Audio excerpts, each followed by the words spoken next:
જો આવી ગામડાની મજા સિટીમાં જોવા ના મળે. જો આ દેશી મરચું રોટલા અને છાશ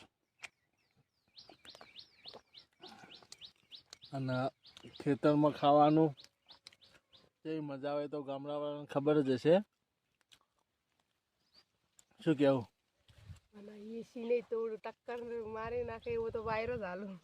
અને એસીને ટક્કર મારે એવો અમને કીધું ને કે ઠંડો ઠંડો ટાટો વાયરો. ખેતરની તો વાતો જ અલગ છે, ગામડાની વાતો તો થાય જ નહીં. એન મેં કેવો ઠંડો ઠંડો વાયરો હોય, દેશી ઘરના ચૂલા ઉપરના રોટલા હોય, દેશી મરચું, એને એ મજા પડે ને આ હોટલને ટક્કર મારે.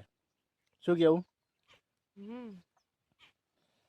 તો આવી જો જેને શિરમણી કરવી હોય આવી જોડે દેશી મરચું રોટલા ને છાશ ને જેને ખાવી હોય આવી જોડે ફટાફટ. પાછા આપણા ઘરના દૂધરાન થાય. હા